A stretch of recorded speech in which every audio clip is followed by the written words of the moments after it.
بسم الله الرحمن الرحيم نحمده ونصلي على رسوله الكريم أما بعد.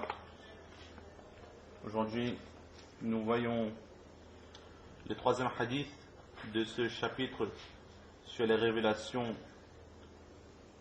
qu'a reçu le saint prophète sallallahu alayhi wa sallam. Et ce troisième hadith reflète intégralement le titre que nous avons vu, c'est-à-dire les premières révélations ou la première révélation sur le saint prophète sallallahu alayhi wa sallam. Donc c'est un hadith qui est très très long. Il relate tout simplement l'histoire que nous savons tous, le moment où le saint prophète sallallahu alayhi wa sallam il a reçu pour la première fois la visite de Hazrat Jibril alayhi salatu wa sallam, et il a reçu l'ordre de lire les paroles d'Allah subhanahu wa ta'ala. Suite à cela, il était parti voir le cousin de son épouse Hazrat Khadija radiallahu ta'ala anha, qui s'appelait Waraqa ibn Nawfal. Donc nous voyons immédiatement ce récit avant d'expliquer ce que les commentateurs de hadith et nos professeurs nous ont enseigné. وبه قال حدثنا يحيى بن بكير قال أخبرنا الليث عن عقيل عن ابن شهاب عن عروة بن الزبير عن عائشة أم المؤمنين رضي الله تعالى عنها وعنهم أجمعين. Imam Bukhari rahmatullah alayh rapporte de son professeur Yahya ibn Bukayr, qui lui-même dit que Layth nous a rapporté de Uqayl, qui lui-même rapporte de Ibn Shihab, qui rapporte de Hazrat Urwa ibn Zubayr radiallahu ta'ala an, qui rapporte de la mère des croyantes Hazrat Aisha radiallahu ta'ala anha, qui dit قالت أول ما بدأ به رسول الله صلى الله عليه وسلم من الوحي الرؤيا الصالحة في النوم. Elle dit que les premières révélations que le saint prophète sallallahu alayhi wa sallam a reçues de la part d'Allah subhanahu wa ta'ala étaient les rêves véridiques qu'il voyait dans son sommeil. فَكَانَ لَا يَرَى رُؤْيًا إِلَّا جَاءَتْ مِثْلَ فَلَقِ الصُّبَحِ. Elle continue, elle dit que le prophète sallallahu alayhi wa sallam voyait chaque rêve qu'il faisait se réaliser devant lui exactement comme la lumière du matin éclairait l'obscurité. ثم حبب إليه الخلاء وكان يخلو بغار حراء فيتحنث فيه وهو التعبد. Il dit ensuite, après qu'il a eu cette habitude de recevoir, de voir plutôt dans son sommeil les rêves qui se réalisaient dans la journée, le prophète sallallahu alayhi wa sallam, il a commencé à être attiré par la solitude. Il commence à se retirer, à rester seul. Et il restait seul dans la grotte de Hira, dans lequel il faisait le tahannuth. Et l'un des narrateurs nous dit que tahannuth c'est quoi? Wa huwa ta'abbud, ce sont les adorations d'Allah subhanahu wa ta'ala. Donc il se retirait dans la grotte de Hira, où là il adorait Allah subhanahu wa ta'ala. وهو التعبد الليالي ذوات العدد قبل أن ينزع إلى أهله ويتزود لذلك. Donc il adorait Allah subhanahu wa ta'ala durant plusieurs nuits, et cette adoration durait même parfois plusieurs jours avant qu'il ne retourne vers son épouse Hazrat Khadija radiallahu ta'ala anha, ou vers sa famille. Et du fait qu'il restait plusieurs jours dans sa grotte de Hira, il amenait avec lui des vivres et de quoi se nourrir durant ce retrait spirituel. ثم يرجع إلى خديجة فيتزود لمثلها حتى جاءه الحق وهو في غار حراء. Et ensuite il retournait vers son épouse Hazrat Khadija radiallahu ta'ala anha. Il restait quelque temps. Et de nouveau, il refaisait ses affaires, reprenait des provisions, des vivres, et retournait dans cette grotte de Hira pour adorer Allah subhanahu wa ta'ala, jusqu'au moment où les premières révélations sont venues au saint prophète sallallahu alayhi wa sallam. Il était toujours à ce moment dans la grotte de Hira. Et maintenant, comment est-ce que cette première révélation s'est faite? Elle dit, فَجَاءَهُ الْمَلَكُ فَقَالْ اِقْرَأ. L'ange s'est approché du saint prophète sallallahu alayhi wa sallam et dit au prophète d'Allah, lis. فقال, le saint prophète sallallahu alayhi wa sallam répond. فقلت, فقال, le saint prophète sallallahu alayhi wa sallam, lorsqu'il rapporte cette histoire, il dit, فقلت ما أنا بقارئ. Alors il dit que j'ai dit à cet ange que je ne sais pas lire. قال, le saint prophète sallallahu alayhi wa sallam, il continue, il dit, فأخذني فغطني حتى بلغ مني الجهد. Alors l'ange s'est approché de moi, il m'a pris et il m'a serré contre lui. Il m'a serré tellement fort que j'ai ressenti une douleur. ثم أرسلني. Ensuite il m'a lâché. Et une fois qu'il m'a lâché, l'ange continue, il me dit فقال اقرأ. L'ange me dit lis maintenant. Alors le Saint-Prophète sallallahu alayhi wa sallam disait que je réponds de nouveau. فقلت ما أنا بقارئ. Je dis de nouveau que je ne sais pas lire. فأخذني فغطني الثانية. Alors de nouveau il m'a pris, il m'a serré contre lui très fort. حتى بلغ مني الجهد. Il m'a serré tellement fort que j'ai ressenti en moi un affaiblissement. ثم أرسلني. Ensuite il m'a lâché. قال فقال. Et là l'ange dit de nouveau اقرأ. Lis maintenant. Et le prophète sallallahu alayhi wa sallam dit فقلت ما أنا بقارئ. Je ne sais pas lire. Et là l'ange de nouveau قال فأخذني فغطني الثالثة. Le prophète sallallahu alayhi wa sallam dit que cet ange s'est de nouveau approché de moi, il m'a repris contre lui, il m'a serré de nouveau pour la troisième fois. ثم أرسلني. Ensuite il m'a lâché. Et là l'ange me dit فقال اقرأ باسم ربك الذي خلق خلق الإنسان من علق اقرأ وربك الأكرم. Lis au nom de ton Seigneur qui a créé, le Seigneur qui a créé l'être humain d'un caillot de sang.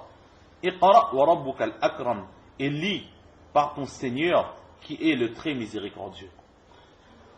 Une fois que cette révélation s'est terminée, le Saint-Prophète sallallahu alayhi wa sallam, il raconte ce qu'il a fait après. Maintenant la révélation est terminée. Et là le Prophète sallallahu alayhi wa sallam, il continue.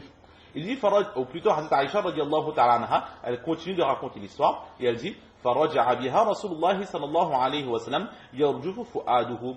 Et le saint prophète sallallahu alayhi wa sallam, il quitte la grotte de Hira avec en lui la mémorisation de cette première révélation.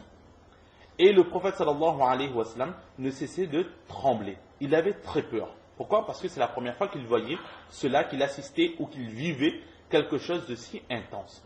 فَدَخَلَ عَلَى خَدِيجَةَ بِنْتِ خُوَيْلَدٍ. Et il est ensuite allé auprès de son épouse, Hazrat Khadija radiallahu ta'ala anha. فَقَالْ زَمِّلُونِي زَمِّلُونِي. Et là tout de suite il a dit aux gens de la famille, aux gens de la maison, que couvrez-moi, couvrez-moi. فَزَمَّلُوهُ حَتَّى ذَهَبَ عَنْهُ الرَّعْ. Alors on l'a couvert et on est resté à ses côtés jusqu'à ce que cette crainte, cette peur, cet affolement, cette excitation du cœur ne cesse. فقال لخديجة وأخبرها الخبر. Ensuite, il commence à parler. Maintenant qu'il s'est calmé, Hazrat Khadija, son épouse, radiallahu ta'ala anha, qui est toujours aux côtés de son mari, attend. Et une fois qu'il s'est calmé, le saint prophète sallallahu alayhi wa sallam raconte son histoire. Qu'est-ce qui s'est passé? Comment est-ce que cela s'est fait? L'ange qui s'est approché de lui, etc. Ensuite, une fois qu'il a raconté cette histoire, il dit لَقَدْ خَشِيتُ عَلَى نَفْسِي. Oh Khadija, j'ai peur pour moi, je crains pour ma vie. فَقَالَتْ خُدَيْجَةَ. Et là, Hazrat Khadija radiallahu ta'ala anha, son épouse, qui le réconforte et qui dit كَلَّا وَاللَّهِ مَا يُخْزِيكَ اللَّهُ أَبَدًا. Non, oh mon mari, je jure sur Allah subhanahu wa ta'ala que jamais Allah subhanahu wa ta'ala ne te déshonorera. Allah subhanahu wa ta'ala ne t'humiliera de cette façon. Innaka. Pourquoi? Parce qu'en toi tu as des qualités qui font que jamais Allah subhanahu wa ta'ala ou quiconque ne peut te vouloir du mal. Quelles sont tes qualités? Innaka la tasilur rahim. Que tu ne cesses de ramener la paix là où il y a des discordes et des disputes. Wa tahmilul kalla wa taksibul ma'doum. Tu aides les gens dans leurs difficultés et tu travailles pour venir en aide aux nécessiteux, aux gens qui sont dans les difficultés. Et tu es très généreux, tu ne cesses d'être l'hôte des invités. Et tu es toujours le premier à vouloir le bien et à propager le bien. فانطلقت به خديجة حتى أتت به ورقة بن نوفل بن أسد بن عبد العزى ابن عم خديجة رضي الله تعالى عنها. Ensuite, là, elle a réconforté par ces mots son époux, le saint prophète sallallahu alayhi wa sallam, mais pour ramener encore un peu plus d'assurance dans le cœur du saint prophète sallallahu alayhi wa sallam, l'épouse Hazrat Khadija radiallahu ta'ala anha va prendre son mari et l'amener auprès de Waraqa, fils de Nawfal, fils de Asad, fils de Abdul Uzza, qui est aussi en même temps le cousin de Hazrat Khadija radiallahu ta'ala anha. Donc, elle l'emmène auprès de son cousin Waraqa ibn Nawfal. Et qui est ce Waraqa ibn Nawfal? C'est un homme qui, avant la prophétie du Saint-Prophète sallallahu alayhi wa sallam, avait choisi la religion du christianisme. Il avait adopté la religion de Hazrat Isa alayhi salatu wa sallam, et donc il était chrétien et pratiquant. Et qu'est-ce qu'il faisait de la vie? وكان يكتب الكتاب العبرانية فيكتب من الإنجيل بالعبرانية ما شاء الله أن يكتب. Étant donné qu'il est arabe et qu'il connaît aussi la langue hébreu et que la Bible n'a pas été révélée dans ces deux langues qu'il connaît et qui sont utilisées là où il habite, alors il traduisait tout simplement la Bible. Il écrivait des livres en langue hébreu et il traduisait la Bible en langue hébreu selon la force qu'Allah subhanahu wa ta'ala lui avait accordée. Et à part cela, qu'était-il? Qu'est-ce qu'il faisait? وَكَانَ شَيْخًا كَبِيرًا. C'était déjà quelqu'un de très âgé. قَدْ عَمِيَ. Et il était tellement âgé qu'il avait déjà perdu la vue. Alors maintenant, l'épouse Hazrat Khadija radiallahu ta'ala anha, le Saint-Prophète sallallahu alayhi wa sallam, et Waraqa, ils sont tous les trois réunis. Et Hazrat Khadija radiallahu ta'ala anha explique à son cousin la raison de leur venue. فَقَالَتْ لَهُ خَدِيجَةُ يَا ابْنَ عَمِّي اسْمَعْ مِنْ ابْنِ أَخِيكَ. Oh mon cousin, écoute ce que veut bien te dire ton neveu, c'est-à-dire le Saint-Prophète sallallahu alayhi wa sallam. فقال له ورقة يا ابن أخي ماذا ترى. Alors Waraqa lui dit, oh mon neveu, qu'as donc tu vu?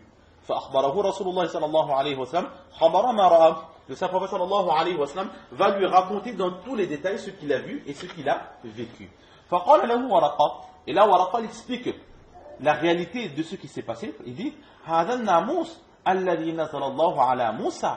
Il dit ne t'inquiète pas, ce n'est pas le Satan, ce n'est pas le diable que tu as vu, tu n'es pas ensorcelé, mais ce que tu as vu, c'est tout simplement le grand ange qui Allah subhanahu wa ta'ala avait déjà envoyé vers Hazrat Moussa alayhi salatu wa salam, c'est-à-dire que c'est l'ange qui donne la bonne nouvelle de la prophétie.